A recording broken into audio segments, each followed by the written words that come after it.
안녕하세요. DJ 미아입니다. 오늘의 사연 시작해 보겠습니다. 여러분, 찰스 디킨스의 위대한 유산이라는 소설 읽어보셨나요?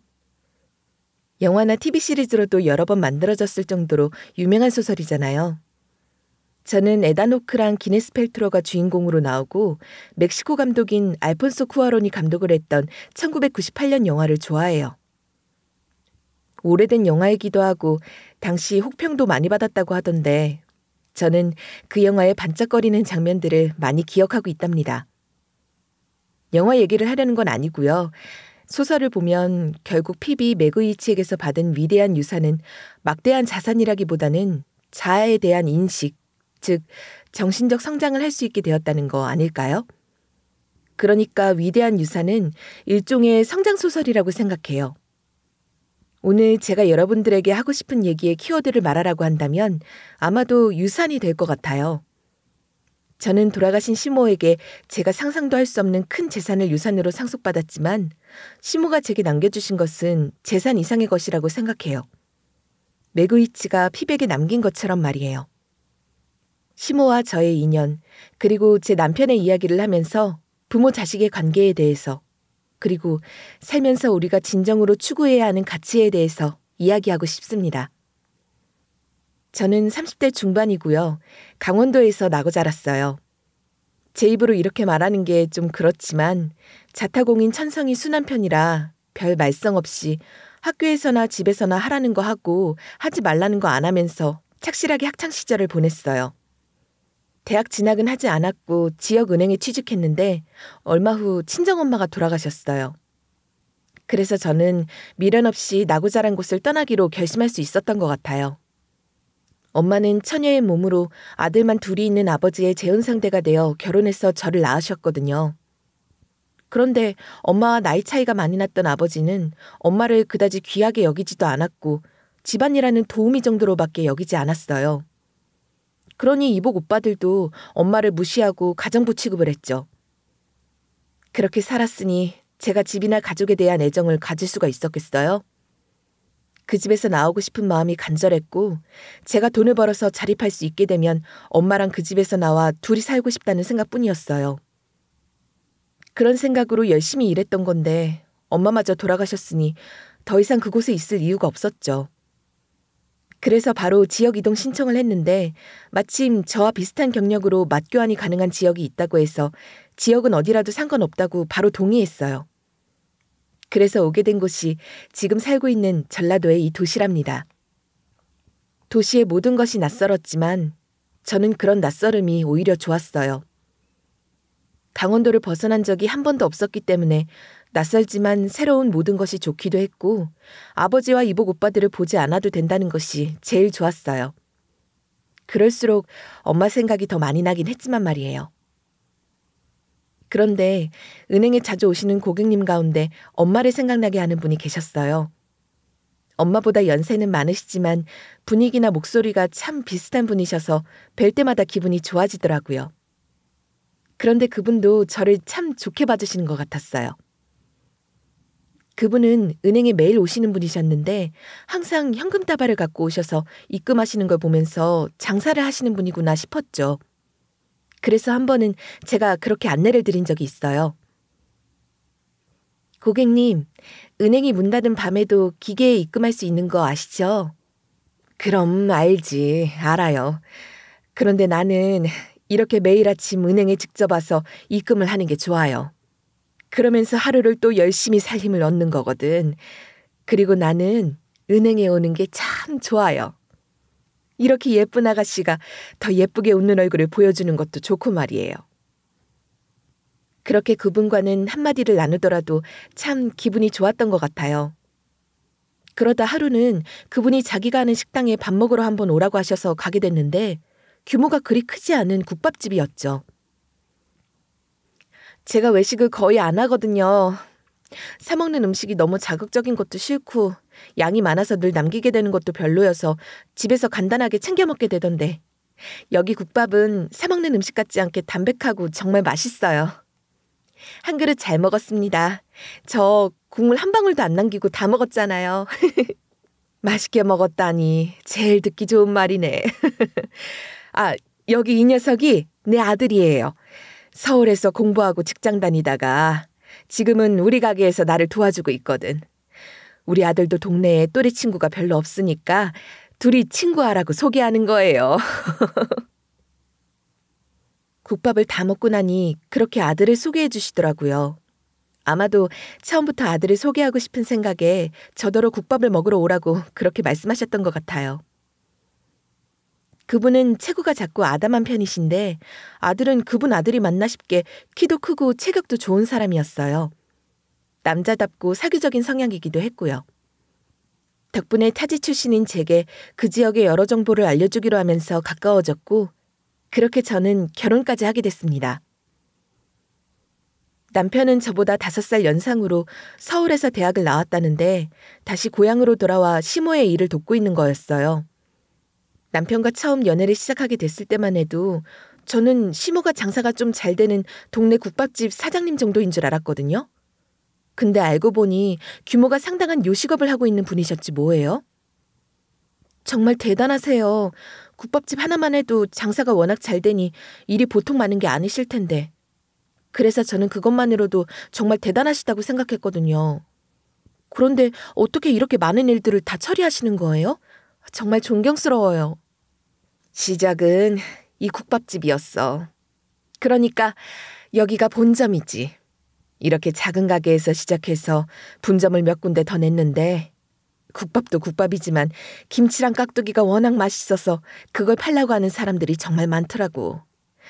그래서 김치랑 깍두기도 팔기 시작했지. 그렇게 시작해서 그게 점점 규모가 커진 거야. 뭘 계획하고 계산해서 한 게 하나도 없어. 그냥 자연스럽게 이렇게 된 것 같아. 모든 게 감사한 일이지. 시모는 지역에 몇 군데의 지점을 두고 있는 국밥집 브랜드 그리고 공장 시설을 갖추고 김치와 깍두기, 국밥 밀키트를 제조 판매하는 식품업 사업을 함께하고 있었어요.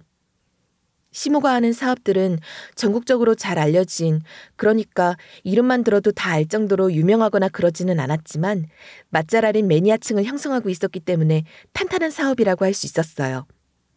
사업적인 부분은 시부가 많이 담당하고 계셨지만 애초에 시모가 일군 사업이고 시모가 대표를 맡고 있는 시모의 사업이었던 거죠. 그렇게 왜소한 몸에서 어떻게 그런 힘이 나오시는지 모르겠다 싶을 정도로 시모는 에너지가 넘치는 분이셨고 열정적인 분이셨습니다. 배울 점이 많은 분이셨어요. 사실 남편보다도 그런 시모에게 반해서 시모가 좋아서 남편과 결혼까지 하게 된 건지도 모르겠어요. 시모도 저를 며느리 삼고 싶다는 욕심에 아들을 소개한 것이기도 하니까 말이에요.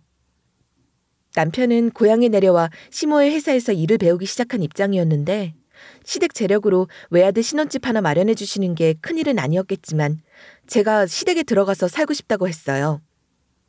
결혼 전에도 시댁에 몇 번 간 적이 있었는데 시모와 시부는 사이가 무척 좋으셨고 따뜻한 가족의 사랑이 느껴지는 행복한 집의 기운이 너무 좋았거든요. 제가 늘 동경했던 그런 가족의 모습이었던 것 같아요. 또 그렇게 크고 넓은 집에 두 분만 사시게 하는 것보다는 우리가 들어가서 살면 좋겠다 싶었죠. 당연히 시부모님은 너무 좋아하셨고 남편은 그다지 내켜하는 것 같지 않았지만 모든 면에서 아직 부모님 의존도가 높은 처지이다 보니 남편도 그러기로 했어요. 결혼을 앞두고 강원도의 아버지께 연락을 드리긴 했거든요. 그런데 다 컸다고 따로 나가 살던 년이 결혼한다고 뭐라도 해주길 바라고 전화한 거냐고 하시더군요. 그런 게 아니라고 했지만 아무 소용도 없는 딸년이라며 앞으로 전화 같은 것도 할 것 없다고 하길래 인연 끊고 살자는 얘기구나 싶었어요. 그래서 저는 어렵게 시모에게 아무래도 아버지가 결혼식에 참석하기 어려울 것 같다고 알렸습니다.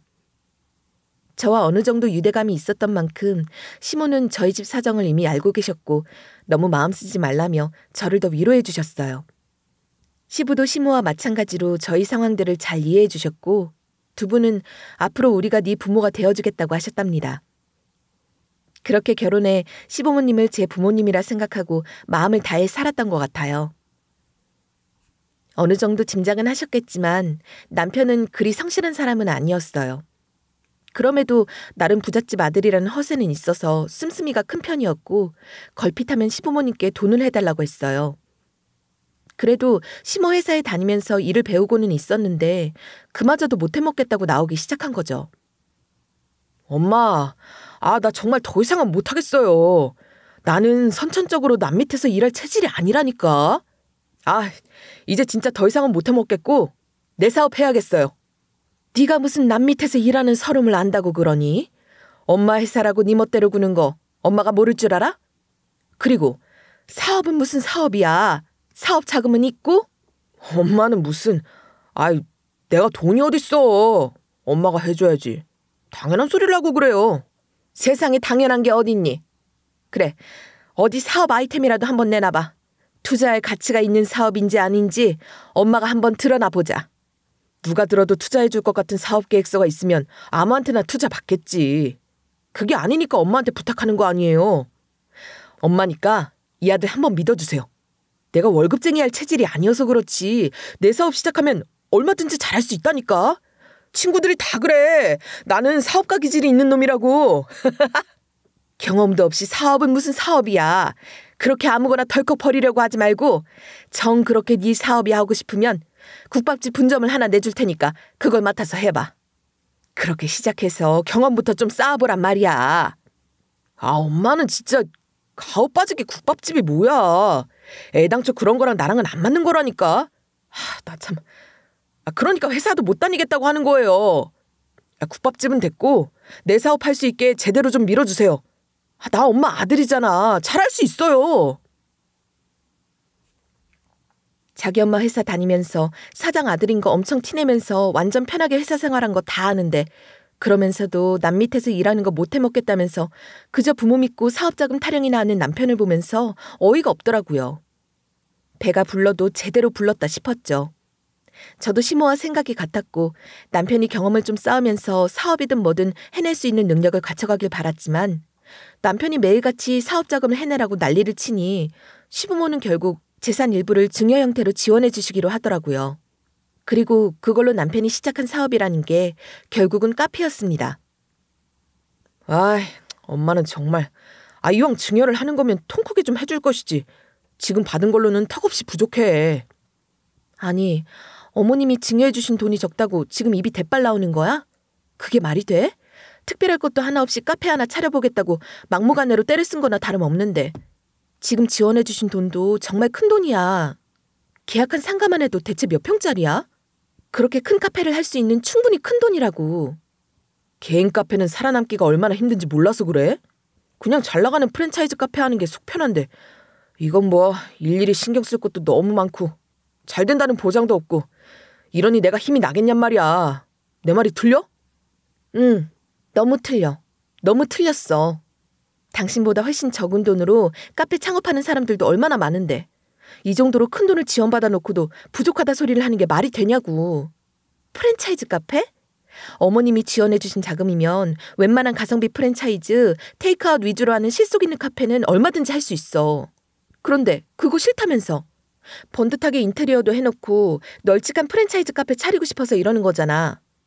뭐 대기업 프랜차이즈를 낼 정도로 지원받아서 할 생각인가 본데 날로 먹을 생각만 하니까 그런 소리가 나오는 거 아니냔 말이야. 그러니까 자꾸 그런 생각만 하지 말고 지금 갖고 있는 자금 안에서 할 수 있는 것들에 최선을 다해보자.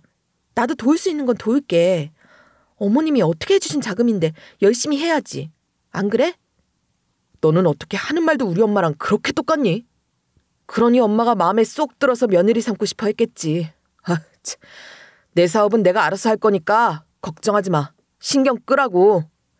내가 얼마나 사업 수완이 있는지 보여줄 테니까 지켜보기나 해. 여러분, 저런 마음으로 사업을 하는데 제대로 될 리가 있겠어요?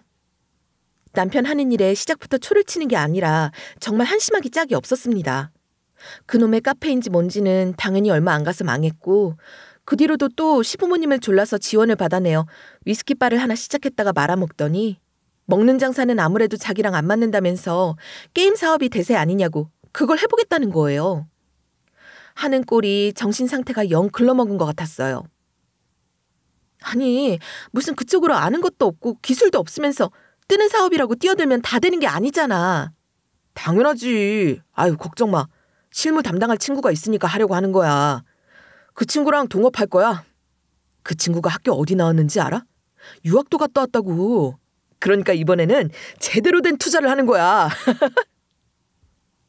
동업하겠다는 친구가 꽤 좋은 대학 전작가 출신인데다 유학까지 한 인재라고 하니 시부모님도 이번이 마지막이라고 하시면서 한 번 더 사업 자금을 지원해 주셨거든요.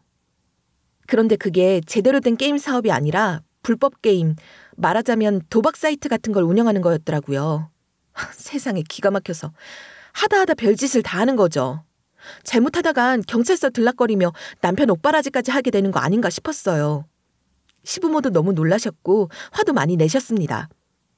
오죽하면 시모가 남편 머리채까지 잡으셨겠어요? 시부는 골프채까지 꺼내 드시고 하여간 난리도 아니었어요. 그 난리를 치고 나서야 남편은 다시 시모 회사에서 일을 하게 됐어요. 허드렛 일부터 제대로 배우라고 전보다 더욱 혹독하게 남편을 가르치고자 하셨고 돈도 진짜 필요한 만큼만 주셨죠. 그리고 그 무렵 시부가 지병으로 돌아가셨습니다. 시부가 당뇨가 심하셨는데 여러 차례 합병증으로 고생을 하시긴 하셨는데 결국 그렇게 돌아가신 거예요. 시부가 돌아가시고 나니 남편이 시모에게 뭐라고 한 줄 아세요? 정말 어이가 없어서 죽는 줄 알았어요. 아버지 돌아가셨으니까 아버지가 나한테 남기신 유산으로 분가할래요. 분가시켜주세요. 너는 아버지 돌아가신 지 얼마나 됐다고 유산 타령이니? 아휴, 기가 막혀서. 그리고 네 아버지 이름으로 된 재산이 없는데 무슨 유산이야. 아버지 유산으로 분가를 하겠다뇨. 시모는 정말 기막혀 하시면서 단호하게 한마디로 일축하셨어요. 앞에서 설명했다시피 시모가 대표고 이 사업을 이만큼 키운 것도 시모셨으니 경제권을 거의 시모가 다 갖고 있었어요. 그러나 남편은 포기하지 않고 이런 식으로는 못 산다면서 지멋대로 시모 회사도 그만두겠다고 하면서 시위하듯이 또 난리를 치더라고요. 분가 얘기를 하면서도 저한테 한마디 상의도 없었어요. 결국 시모는 남편한테 희망도 미련도 없어지신 건지 분가를 시켜주셨습니다. 마침 세입자가 나가게 된 작은 아파트가 하나 있었는데 그리로 분가를 시켜주신 거예요. 지 생각에는 아마도 이 꼴 저 꼴 안 보고 싶다는 심정이셨을 것 같아요. 남편은 지 돈으로 분가한 것도 아니면서 의기양양하더니 시모 회사는 일 못하겠다고 하면서 기어이 다른 직장을 알아보고 다니더라고요. 그래도 서울에 있는 대학을 나와서 그런지 취직이 또 되기는 되는 거예요. 저는 그것도 참 신기했던 것 같아요. 하여간 취직을 해서 좀 다닌다 싶으면 어김없이 못해먹겠다고 때려치고 또 다른 직장을 알아보다가 다녀보더니 또 금방 때려치고 몇 달 간격으로 직장을 그렇게 옮겨 다니는 거 있죠? 그러더니 그놈의 사업병이 또 도진 거예요. 이번에는 친구랑 채팅 어플 사업을 한다나요? 채팅 어플? 이번에도 친구랑 하겠다는 거야? 그 친구는 또 누구야? 또 이상한 일 하는 사람인 거 아니야? 지난번 그 일만 생각하면 지금도 심장이 철렁 내려앉는 것 같아. 나 정말 걱정돼서 그래. 어떤 친구야? 채팅 어플이라는 것부터가 나는 좀 별로인 것 같거든. 걱정하지 마. 이 친구는 진짜 그런 애 아니야. 법 없이도 살해야. 불법적인 거 뭐 그런 건 알지도 못하고 할 줄도 모르는 진짜 건실한 친구라고. 조만간 그 친구랑 같이 엄마 찾아뵙고 사업 자금 받아올 거야. 사업하는 사람들 다 실패 몇 번은 하고 그러는 거지. 아무리 생각해도 나는 사업을 해야 할 것 같아. 그러니까 당신도 엄마한테 다른 소리 말고 나 밀어주는 얘기나 좀 하란 말이야. 알았지? 건실한 친구가 채팅 어플 사업을 하냐 싶은 마음에 의심부터 생겼어요. 물론 제 편견이나 고정관념일 수도 있지만 뉴스나 미디어에서 볼 수 있는 채팅 어플이라는 게 그리 좋아 보이지는 않았기 때문입니다. 그래도 이번에는 시모에게 사업 자금 내놓으라고 들어눕진 않길래 제발 제대로 된 사업을 잘해보길 바라는 마음이었어요.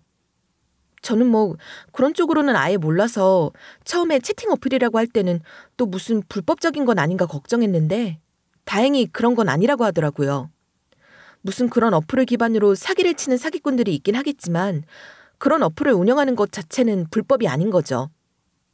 그런데 알고 보니 남편이 친구와 하고 있는 채팅 어플이라는 게 여자 알바생을 고용해서 어플을 이용하는 일반적인 유저인 것처럼 채팅도 하고 통화도 해주면서 그 시간이나 메시지 주고받은 양만큼 정산을 해주는 그런 시스템으로 운영되는 거였어요. 결국에는 또 이런 식이구나 싶어서 어이가 없었죠. 그런 식으로 운영하는 것도 일종의 사기 아니야? 아니, 왜 항상 그런 식으로 사업을 하는 거야? 이게 왜 사기야? 어차피 여자랑 그런 시시껄렁한 농담 따먹기나 하고 싶어하는 남자들이 이용하는 어플인데 그런 놈들 더 재밌게 놀 수 있도록 전문적인 알바생까지 고용해서 판을 깔아주는 거잖아. 훨씬 더 재밌게 놀 수 있도록 해주는 거라고. 이건 오히려 내가 운영하는 어플 유저들이 나한테 고마워해야 하는 일이야. 아주 당당하시네. 불법은 아니다 이거야? 불법이고 합법이고를 떠나서 왜 꼭 그렇게 이상한 일들을 골라서 하려고 하는지 이해가 안 돼서 그래. 돈 적게 벌어도 좀 건전한 일, 어머님께도 떳떳하게 내보일 수 있는 일을 할 수는 없는 거야? 돈 벌어다 줘도 지랄이네. 부모 간섭 지긋지긋해서 분가했더니 마누라가 더하다 더해. 내가 이러니까 집구석에 들어올 맛이 나겠냐? 아우 씨 짜증나서 정말. 대체 이런 놈이랑 왜 사나 싶으시죠? 사실 저도 몇 번이나 이혼 생각을 했어요. 그렇지만 그럴 수가 없었습니다. 시댁에서 사는 동안 큰애가 태어났고 분가한 후에 둘째도 태어났으니 두 아이를 생각하면 이혼보다는 제가 참는 게 낫겠다고 생각했었어요. 제가 아들만 둘이거든요. 남편이 사업한답시고 밖으로 돌면서 애들이랑 많이 놀아주지도 않았지만 그래도 한 번씩 애들 데리고 축구도 하고 캠핑도 가고 그럴 때마다 너무 좋아하는 애들을 생각하면 가정을 지킨다는 게 참 큰 의미가 있는 일이긴 했어요. 그리고 남편 놈은 그 모양이었어도 시모는 제게 이미 엄마와 같은 존재셨고 여전히 저와 아이들에게 없어서는 안 될 분이셨죠. 그러니 제 결혼 생활은 남편 없이도 그렇게 유지되고 있었던 것 같아요. 부디 큰 사고만 치지 말아달라는 심정으로 남편은 없는 셈 치고 살았거든요. 시모와는 분가 후에도 특별히 가깝게 지냈어요. 오히려 분가를 해 있으니 더 자주 왕래하면서 지내려고 했던 것 같아요. 남편 없이도 애들 데리고 시모와 외식도 자주 했고 주말마다 시댁으로 찾아뵀었죠. 주말이 아니어도 애들 데리고 시댁에 가서 시모와 저녁을 함께 먹는 날도 많았답니다. 그럴 때마다 시모는 저를 빈손으로 보내시는 일이 없었어요. 이건 너한테만 따로 챙겨주는 용돈이야.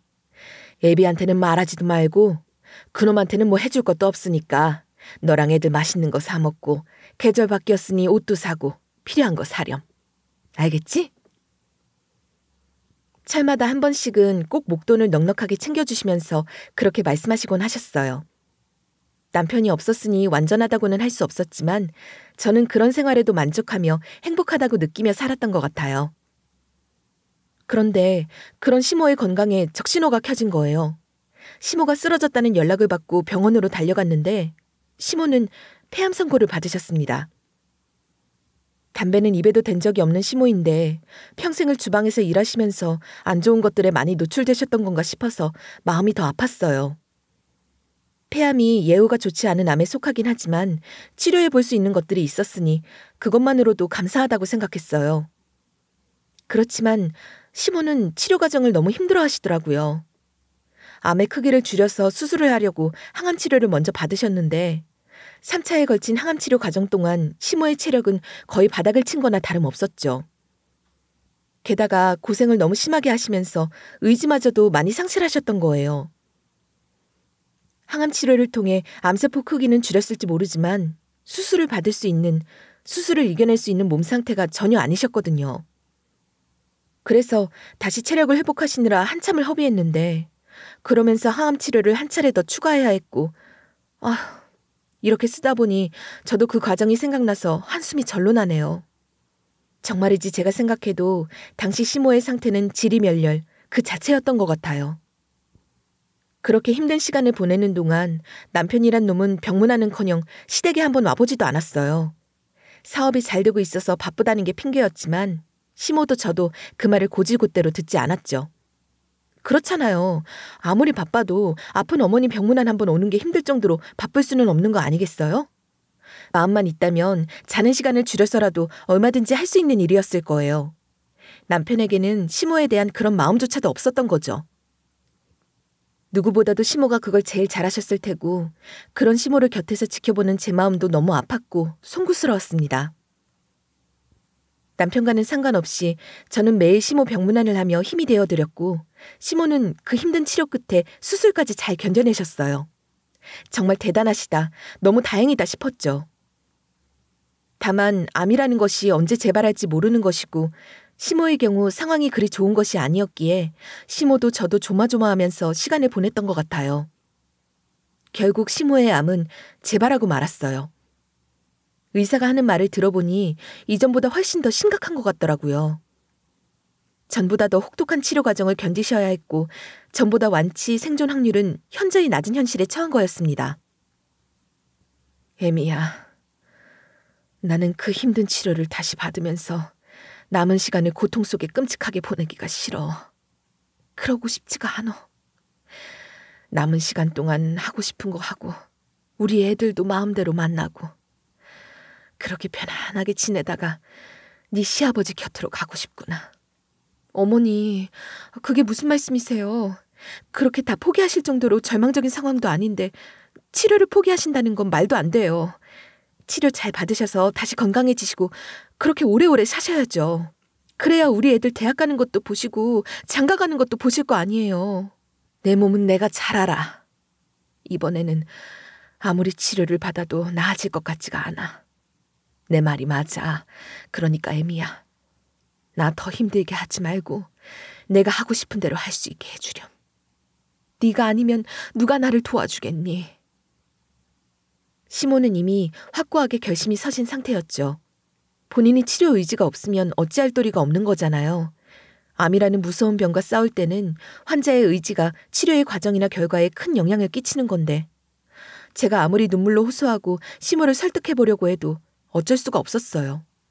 결국 시모의 뜻을 존중할 수밖에요. 시모가 원하시는 대로 더 좋은 시간을 많이 보내실 수 있게 최선을 다해야겠다고 생각하는 것이 제가 할 수 있는 최선이었습니다. 어머니, 모처럼 저희 집에 모셔서 제가 지은 따뜻한 밥 한 끼 대접해드리고 싶어요. 어머님만 괜찮으시면 말이에요. 저희 집에 모셔서 어머님 드시고 싶은 거 다 해드릴게요. 뭐 드시고 싶으세요? 같이 장 봐서 맛있게 해먹어요. 네? 네가 해주는 건 다 맛있어. 오랜만에 너희 집에 가는 것도 좋고 말이야. 그거 해다오. 네가 잘하는 거 있잖아. 버섯 종류별로 다 넣고 만드는 샐러드 말이다.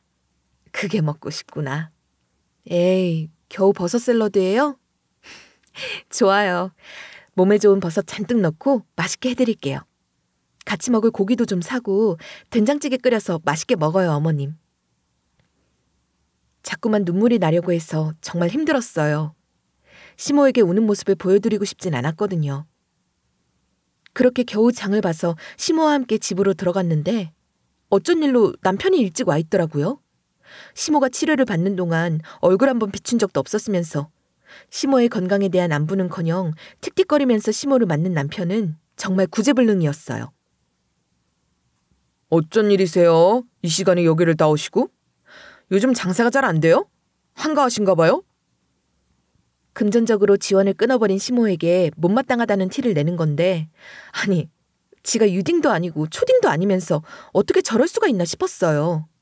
그 꼴을 보는데 제가 너무 화가 나서 어머니 재발하신 것도 얘기하고 정신 차리라고 할 참으로 나서는데 시모가 그걸 눈치채셨는지 제 말을 막으시는 거예요.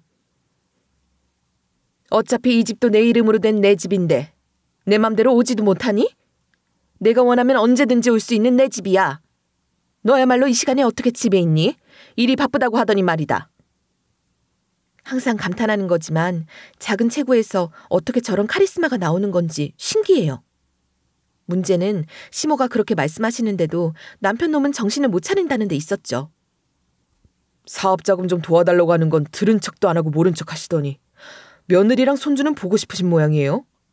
자식한테 주기는 싫으면서 받고는 싶으신 거 아니냐고요.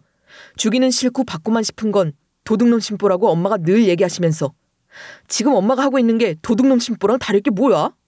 에이씨. 그렇게 비아냥거리기까지 하더니 서재로 들어가면서 문을 쾅 닫아버리는데 어찌나 세게 닫았는지 거실이 다 울리더라고요. 한 소리 하고 싶었지만 우선은 시모와 식사부터 잘하고 나중에 얘기하자 싶었고 차라리 남편 놈은 그렇게 서재에 들어가서 안 나오는 게 도와주는 거다 싶어서 내버려두자 싶은 마음이었던 것도 있었어요. 시모는 남편이 듣지 못하게 작은 목소리로 제게 말씀하셨죠. 내가 재발한 것에 대해서는 애비한테는 내가 직접 따로 얘기할 테니 당분간은 이야기하지 말고 있어주렴. 알겠니? 왜요? 저 사람도 알아야죠. 어머님도 아시잖아요. 저 사람이 아직 애같이 철이 없어서 말을 저렇게 막 하는데 나중에 후회하지 않게 알려야 하잖아요. 그래, 알아. 내게도 다 생각이 있으니까 조금만 두고 봐주렴. 그렇게 해줄 거지? 네. 어머님께서 따로 생각해 두신 게 있으시다면 어머님 뜻에 따를게요. 알겠어요. 그런데 어머님, 안색이 너무 안 좋으세요. 아무래도 장까지 같이 보는 건 무리였나 봐요. 제가 자리 봐드릴 테니까 식사 준비할 동안 누워서 좀 쉬고 계세요. 네? 장 보느라 조금 걸었던 것도 무리가 되셨나 싶은 마음에 속이 상해서 또 눈물이 왈칵 고였어요. 그렇게 눈물을 훔치면서 식사 준비를 하고 있었죠. 시모가 좋아하시는 버섯 샐러드에 꼭 들어가는 게 팽이버섯인데 시모가 특히 좋아하시는 버섯이기도 해요. 그래서 그것부터 데쳐놓을 생각으로 준비를 하고 있었는데 시모가 방에 들어가시는 걸 들었는지 남편놈이 어슬렁거리며 나오더니 주방에 들어와 음식하는 거 참견까지 하더라고요. 뭐 대단한 걸 한다고 집에까지 모셔와. 그냥 밖에서 한 그릇 사 먹거나 아니면 엄마 집 가서 아줌마한테 해달라고 하지 말이야. 어이구, 장까지 같이 봤어? 효부 났네, 효부 났어. 내가 당신이랑 산 게 벌써 몇 년인데 나도 이제 당신 그런 말 같지 않은 소리에는 대꾸도 안 하고 무시할 정도의 내공은 쌓였어. 그러니까 괜한 시비 걸지 말고 서재에서 당신 볼일 보든지 아니면 그냥 나가든지 알아서 해. 아이고, 그러냐? 잘났다 아주. 뭐, 버섯 샐러드 하는 거야? 근데 뭐하러 버섯을 데치고 난리야. 번거롭잖아. 어차피 샐러드 아니야? 샐러드는 생으로 먹는 건데 귀찮게 데치고 시키고 그딴 걸 왜 해? 모르면 그런 무식한 소리 하지 말고 그냥 좀 가만히 있어. 버섯 샐러드에 들어가는 버섯은 다 익혀서 내잖아. 내가 만든 걸 그렇게 여러 번 먹어놓고도 그런 소리를 하는 거야? 왜 그래? 일부러 그래? 그리고 팽이버섯은 특히나 생으로 먹으면 자칫하다가는 식중독 걸려. 언젠가 미국에서는 생팽이버섯 잘못 먹었다가 죽은 사람도 있다는 기사도 봤다고. 뭘 알기나 해? 무식한 소리 하면서 괜한 참견하지 말고 당신 볼 일이나 보라니까. 샐러드에 그깟 팽이버섯이 얼마나 들어간다고 죽는다 소리까지 하냐? 귀찮게 데치지 말고 그냥 먹여. 노인네 앞으로 더 살아봤자 얼마나 산다고 그러냐? 저 연세에 암이 또 언제 재발할지도 모르고 그럼 그 치료 버티는 것도 쉽지 않을 거라고. 언제 죽어도 이상할 것 없는 게 우리 엄만데 그때 죽으나 지금 죽으나 뭐가 다르냐 이거지. 좋아하는 거 먹고 죽는 것도 나쁘지 않은 거 아니냐? 내 말이 틀려? 그러면서 낄낄거리기까지 하는 거예요. 순간 진심으로 욕이 튀어나왔어요. 뭐 이런 미친 새끼가 다 있어. 네가 사람이냐? 어떻게 너 같은 게 어머님한테서 태어났는지 정말 모를 일이야. 어머님이 들으시면 얼마나 서운하시겠니? 내가 이렇게 억장이 무너지는 것 같은데 어머님은 어떠시겠냔 말이야. 내 목소리가 큰 것도 아니고 방에 들어가서 문도 닫고 있는데 하나도 안 들리니까 걱정하지 마. 네 목소리가 더 커, 알아? 나도 서재에 문 닫고 들어가 있으니 아무 소리도 안 들려서 둘이 무슨 얘기하나 방문에 귀 대고 듣다가 나와본 거야. 들리긴 뭐가 들린다고 난리야. 하여간 호들갑은 알아줘야 한다니까. 넌 이게 장난이니? 그렇게 대수롭지 않은 일이야? 어떻게 인간이 이렇게까지 생각이 없을 수 있나 싶다. 당신을 보니까 경멸이란 말이 이래서 생겼나 싶어. 역겹다 정말. 부모 귀에 안 들어가면 상관없는 거야? 그런 페류나 같은 소리 하는 게 아무렇지도 않아? 당신도 자식 낳아 기르면서 어떻게 그럴 수 있어? 너 같은 건 쓰레기만도 못한 존재야. 싹 다 쓸어다 폐기 처분할 수 있으면 좋겠어. 지금 솔직한 내 심정이야. 뭐? 쓰레기? 폐기 처분? 옆편 내가 오냐오냐 하니까 정신이 아예 나간 거지? 고 하나 다름없는 년 데려와서 결혼하라고 할 때부터 알아봤어야 하는 건데 말이야. 어? 네가 우리 엄마한테 시집 온 거야? 내가 네 남편인데 남편한테 말버릇이 그게 뭐냐? 계집이라는 게 고분고분한 맛도 하나 없고 그렇다고 예쁘기를 하나. 우리 엄마 죽고 유산 받고 나면 네 년이랑 이혼부터 할 거야. 제대로 버려줄 테니까 기대해. 남편은 제가 싫은 소리 한 것에 꽂혀서는 아주 신이 난 듯 소리를 지르면서 막말을 쏟아내기 시작했죠. 그러니 방에 누워 계시던 시모도 놀라서 밖으로 나오셨던 거예요. 남편은 열받아서 자기도 모르게 큰 소리를 지르면서 떠들었다는 걸 뒤늦게 알아차렸겠지만 이미 후회해도 소용없는 일. 남편이 떠들어대는 말을 시모가 다 듣고 있었던 거죠.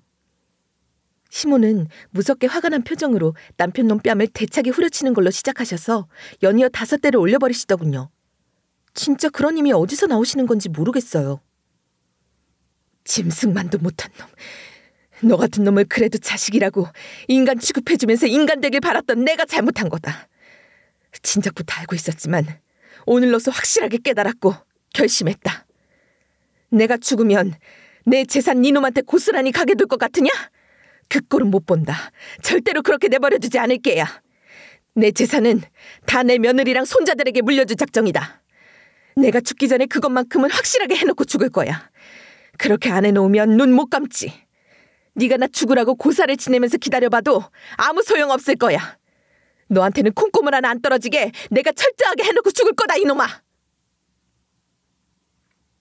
시모가 그렇게 불호령을 내리는데 남편 놈은 그래도 무슨 할 말이 있다는 건지 그런 시모에게 악을 쓰며 대드는 거예요. 그게 노인네 맘대로 되는 건 줄 알아요? 유류분이라는 게 있어. 법적으로 내가 보장받을 수 있는 유산이 있는 건데 뭘 알기나 하고 하는 소린지 참나. 아 그래 뭐 맘대로 해요. 나는 유류분 청구 소송해서 내 목 내가 알아서 찾아 먹을 테니까. 유류분 같은 소리 처하고 있네. 너한테 남은 유류분 같은 거 없다. 네가 이미 가져간 내 돈이 얼만 줄 아느냐? 이미 증여로 네 놈 밑에 들어간 돈이 네가 유류분 소송에서 얻을 수 있는 돈보다 훨씬 많아. 내 유산에 네 놈 몫으로 남아있는 건 한 푼도 없다는 얘기야. 그동안 너한테 지원해준 것도 그렇게 주면 안 되는 거였어. 차용증 쓰고 빌려줬어야 하는 건데 후회 막급이야. 앞으로 다시는 내 재산에 손댈 생각하지 마. 꿈도 꾸지 말거라. 시모의 목소리는 한마디 한마디 온몸을 울려서 내뱉는 것 같았어요. 시모의 서슬퍼런 이야기를 듣더니 남편도 좀 놀랐는지 멍하니 눈만 꿈뻑이고 있더라고요. 시모는 거기서 멈추지 않고 마지막으로 한마디를 더 보태주셨어요. 내가 살아있는 동안에도 내 재산은 내 며느리, 내 손자한테 다 쓰고 죽을 거야. 애미야, 너 앞으로 내가 주는 카드로 생활비며 쇼핑이며 아끼지 말고 쓰도록 해라. 저놈 저거한테는 한 푼도 쓰지 말고 너랑 애들 위해서만 써야 한다. 알겠니? 그렇게 말씀하시는 시모의 표정은 그 어느 때보다도 진심이셨어요. 시모의 그런 정색을 저도 그날 처음 본 것 같거든요. 시모의 그 표정과 말투는 그 누구도 거부하거나 거절할 수 없게 만들 정도로 힘이 있었습니다. 그리고 시모 말이 다 맞는 말이잖아요. 그동안 남편이 시모에게 받아낸 돈이 벌써 얼마냔 말이죠. 지가 저질러 놓은 거 갚아달라고 난리쳐서 갚아준 빚이 얼마며 사업한다고 난리쳐서 대준 사업자금 다 날려먹고도 정신을 못 차린 게 남편 놈 아닌가 말이에요. 지 허세 부리고 흥청망청 놀고 먹는데 쓴 돈까지 시모한테 받아간 주제에 유산 받은 생각이나 처하고 있는 게 저게 대체 어떻게 생겨먹은 놈인지 모르겠더라고요. 인간도 아니라는 생각뿐이었어요. 시모는 그 길로 유능한 변호사를 고용해 주셨고 2중 3중 세세하게 항목을 작성해 남편 놈이 시모 재산에 손대지 못하게 눈독도 들이지 못하게 하는 절차를 밟기 시작하셨어요. 그리고 저와 애들은 시댁으로 들어가 시모와 함께 살았어요. 시모가 원하셨던 대로 애들도 실컷 보고 남은 시간 동안 외롭지 않게 행복하시길 바라는 마음에서 그렇게 했던 것 같아요. 시모는 정말이지 철저한 분이셨어요. 남편 놈이 얼씬도 못하게 사설경호원까지 고용해서 집을 지키셨고 본인은 물론 저와 아이들이 외출할 때도 경호를 받도록 하셨어요. 그러니 남편 놈은 뭘 하려고 해도 할 수 있는 게 없었을 거예요. 시모와 함께 지내는 동안 여행도 많이 다녔고 집에서 함께 보내는 시간도 많이 가졌어요. 같이 음식 해먹으면서 대화하는 시간을 많이 가지려고도 노력하면서 아이들에게 할머니와의 추억을 많이 만들어주고 싶기도 했어요.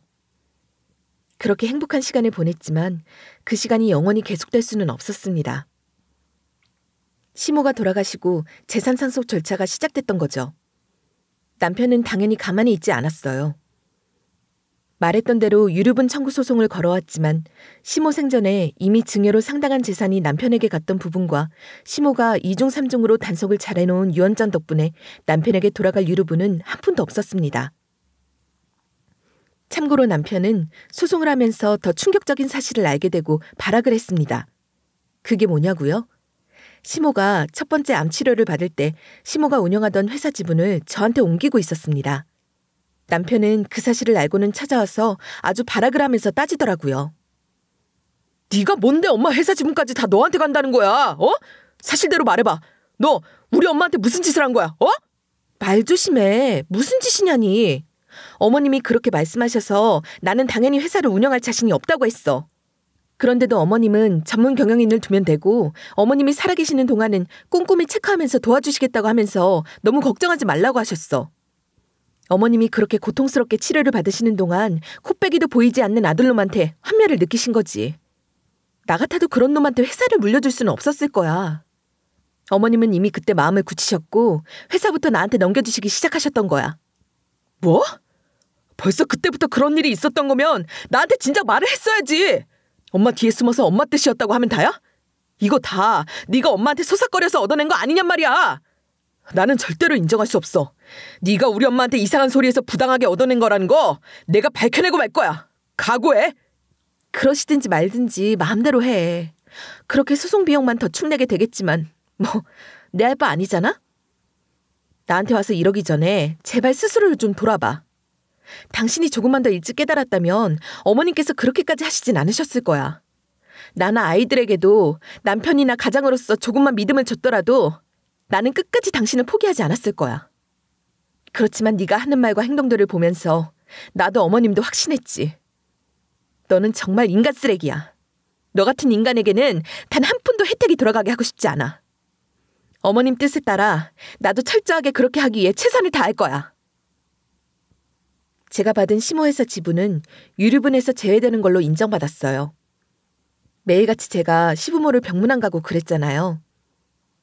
이 피상속인, 그러니까 시부모를 며느리가 특별히 부양하거나 혹은 재산 유지 증가에 기여한 경우엔 이 수익이 유류분 청구분에서 제외될 수 있다고 합니다. 그래서 회사 지분을 조금씩 저에게 옮겨주셨고 나중에는 많은 지분을 주신 것도 모자라 대표 자리까지 제 명의로 옮겨주셨어요. 물론 모든 것은 전 남편 몰래 이뤄지고 있었기에 어머님께서 돌아가시고 나서야 그 인간은 모든 걸 알게 된 거죠. 이 2번의 암치료 때 시모를 부양했으니 인정받는 데는 큰 어려움이 없었습니다. 당연히 시모는 제가 남편에게 유류분으로 뺏기지 않도록 인정받을 수 있도록 차곡차곡 증명할 자료들도 준비해 두셨으니까요. 그러니 남편은 결국 저와 아이들이 물려받은 회사 이외에 남은 부동산, 현금 같은 자산에서 유류분 청구를 할 수 있는 건데 여기서 또 남편이 미리 증여받은 재산이 있었으니 그 부분도 제외가 될 거 아니겠어요? 남편이 이런저런 사업을 벌이면서 받아쳐먹은 증여 금액이 어마어마했거든요. 그렇게 빼고 다 빼고 나니 결국 남편놈이 챙길 수 있는 유류분은 없는 거라는 판결이 나온 거죠. 결국 남편은 패소하고 한 푼도 못 챙겼어요. 저는 시모의 유언대로 때가 되길 기다렸다가 시모가 믿고 맡길 수 있다고 한 사업가분에게 회사를 매각했습니다. 150억 정도의 계약이 이루어졌어요. 시모가 저와 아이들에게 남긴 50억의 유산, 그리고 150억의 회사 매각 금액까지 하니 시모에게 물려받은 재산은 200억 정도가 되는 거겠네요. 남편 놈은 어떻게 됐냐고요? 우선 저는 그놈과 이혼했어요. 이건 뭐 너무 당연한 거기도 하고, 그죠? 이미 그런 남편 놈 없는 거나 마찬가지로 살았기 때문에 언급한다는 것마저 잊고 있었네요.